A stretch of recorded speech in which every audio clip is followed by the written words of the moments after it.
जेन जी जो दुनिया की सबसे कनेक्टेड जनरेशन है वही आज सबसे ज़्यादा डिप्रेस्ड है। जेन जी जो टेक्नोलॉजी के बीच पैदा हुई, जिसके लिए स्मार्टफोन और सोशल मीडिया कोई ऑप्शन नहीं बल्कि ज़िंदगी का एक एसेंशियल हिस्सा बन चुका है। लेकिन इसी कनेक्शन के साथ उन्हें एक यूनिक चैलेंज का सामना करना पड़ रहा है। अगर हम 14 साल के बच्चे से भी पूछे कि बेटा तेरी लाइफ कैसी चल रही है, तो भी शायद कह देगा मजा नहीं आ रहा है। मतलब कोई तो रीज़न होगा जिसकी वजह से बड़े से लेकर छोटे हर कोई एंजाइटी से गुजर रहा है। आखिर क्यों जेनजी को पिछली जनरेशन से ज़्यादा डिप्रेशन का सामना करना पड़ रहा है? आज जेनजी को मेंटल हेल्थ अवेयरनेस और सपोर्ट सिस्टम की बहुत ज़रूरत है, जिससे हम सबको मिलकर बढ़ावा देना होगा। इस वीडियो में हम न सिर्फ इस प्रॉब्लम के कारण को समझेंगे, बल्कि मैं आपको कुछ प्रैक्टिकल सॉल्यूशंस भी दूंगा जो आपकी एंजाइटी को ख़त्म करने में बहुत मदद करेगा। जेनजी यानी वो लोग जो 1997 के बाद पैदा हुए, उन सब के अंदर एक चीज़ कॉमन है कि सारे जेनजी अपने स्मार्टफोन और गैजेट्स के बिना एक पल भी नहीं रह सकते। इसी लगाव को एडिक्शन कहा जाता है। एक कारपेंटर ने अपने 14 साल के बेटे सुनील के बारे में बताया। सुनील पढ़ाई में काफ़ी अच्छा था, तो साथ ही कराटे भी बहुत अच्छा खेलता था।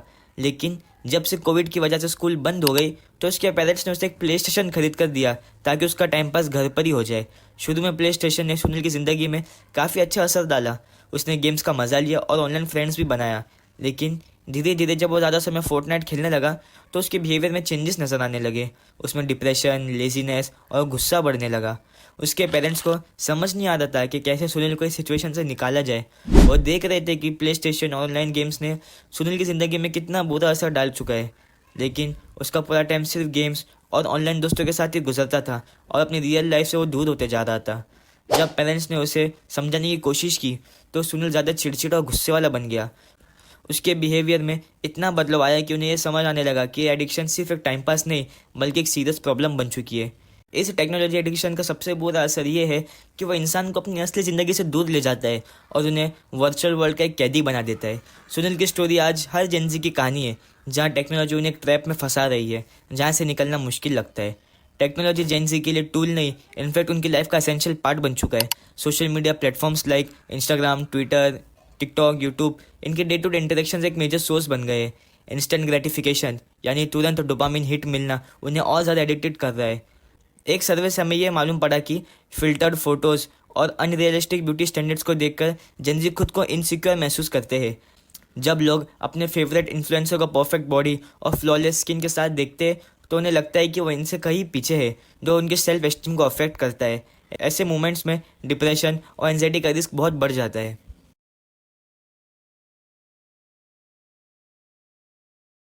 अगर हम बाकी जनरेशन के साथ जेनजी को कंपेयर करें, तो सबसे कम अटेंशन स्पैन इन्हीं का है।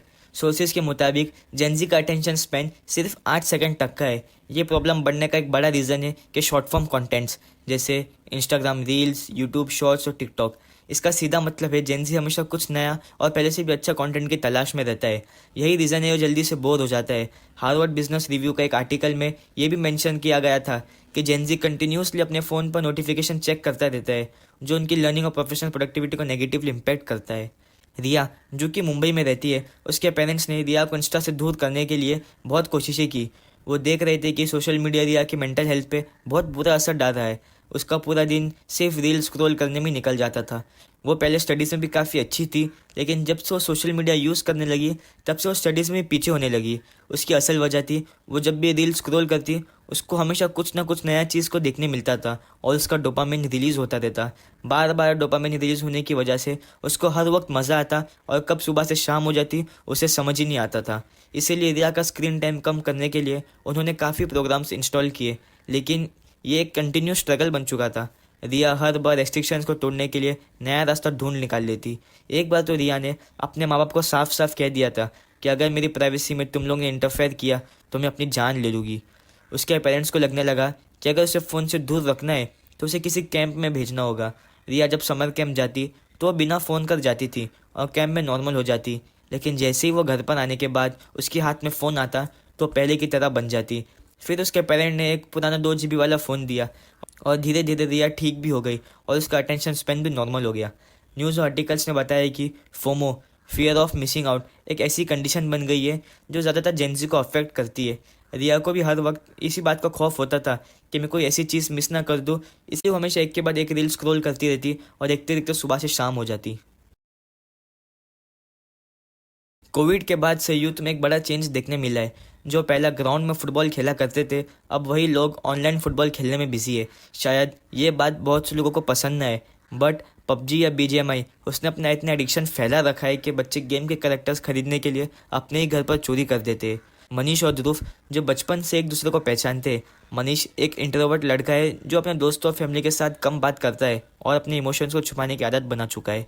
और Dhruv on the other hand socially active रहता है, जो हर वक्त अपनी फीलिंग्स और थॉट्स को शेयर करता रहता है। ध्रुव एक दिन मनीष से पूछता है, भाई तू हमेशा अकेला क्यों रहता है, कुछ प्रॉब्लम है तो बोल मुझे। मनीष सिर्फ शर्माते हुए कहता है, कुछ नहीं भाई, सब ठीक है। ध्रुव ने थोड़ा दिमाग लगाया और उसे अपनी प्रॉब्लम्स बताना स्टार्ट की, तो मनीष भी धीरे धीरे फ्री हो गया और उसने बताया कि बचपन से उसके पेरेंट्स ने उसे घर पर एंटरटेन किया, उसे अच्छे गैजेट्स ला कर दिए और उसका टाइम पास घर पर ही हो जाता था। और यही रीज़न था कि मनीष को दूसरे से दोस्ती करने में ज़्यादा इंटरेस्ट नहीं रहा।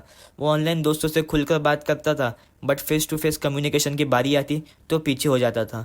उसने ये भी बताया कि कैसे गेम्स ने उसे स्ट्रेस में डाल रखा है। उसे हर वक्त चिंता लगी रहती है कि कोई उसके बेस पर अटैक ना कर दे।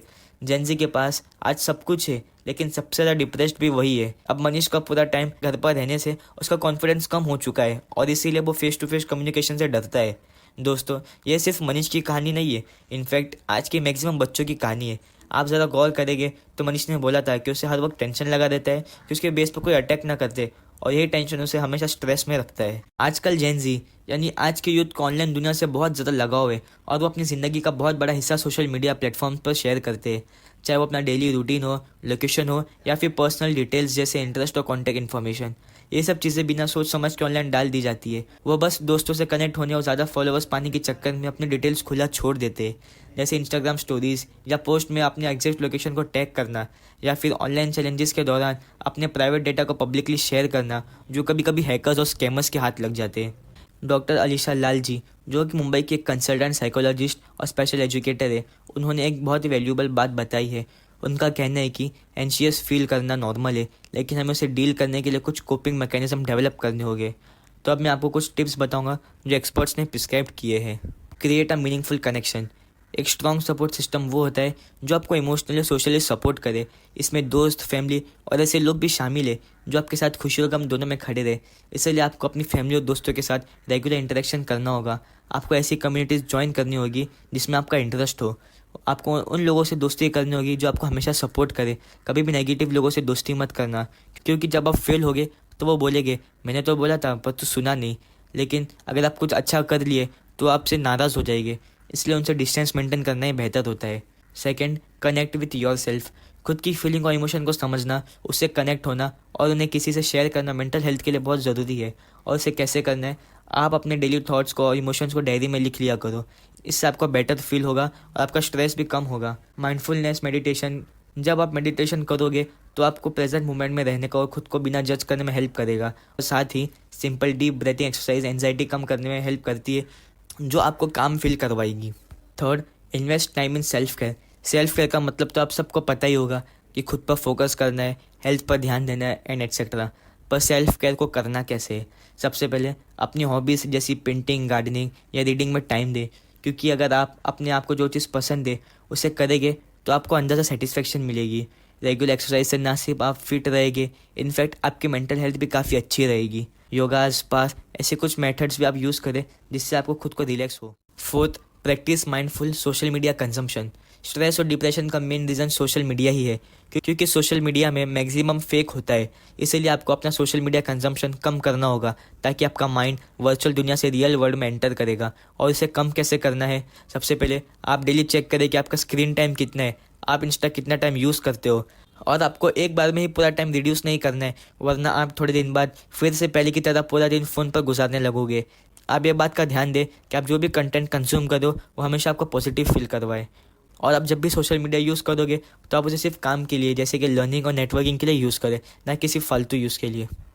Fifth, seek professional help. अगर आप एंजाइटी, बर्नआउट या डिप्रेशन से स्ट्रगल कर रहे हैं तो मेंटल हेल्थ प्रोफेशनल जैसे थेरेपिस्ट और काउंसलर से हेल्प लेना ज़रूरी है। अपने नीड्स के हिसाब से क्वालिफाइड थेरेपिस्ट या काउंसलर को चूज़ करें। अपनी प्रॉब्लम्स को ओपनली डिस्कस करें और इंश्योर करें कि आपकी प्राइवेसी और कॉन्फिडेंशियलिटी मेंटेन रहे। थेरेपी और काउंसलिंग सेशंस को रेगुलर बेसिस पर अटेंड करें और अपनी प्रोग्राम्स को ट्रैक करें। अगर आप ये सारी चीज़ों को अपनी लाइफ में इम्प्लीमेंट करोगे तो आप अपनी मेंटल हेल्थ को बेहतर बना सकोगे और अपनी एक बैलेंस्ड लाइफ एंजॉय कर सकोगे। दोस्तों, आपको ये वीडियो कैसी लगी आप मुझे कमेंट में बताएं। अगर आपको ये वीडियो पसंद नहीं आई तो भी आप मुझे कमेंट में बताएं ताकि मैं खुद को और इम्प्रूव कर सकूं। दोस्तों, सब्सक्राइब किए बगैर मत जाना, क्योंकि आपका एक सब्सक्राइब मुझे और अच्छी वीडियोस बनाने में मोटिवेट करता है और मैं आगे और अच्छे इक्विपमेंट्स के साथ और अच्छी इन्फॉर्मेशन के साथ आपके लिए वीडियो बना सकूँगा। Thank you. जय हिंद।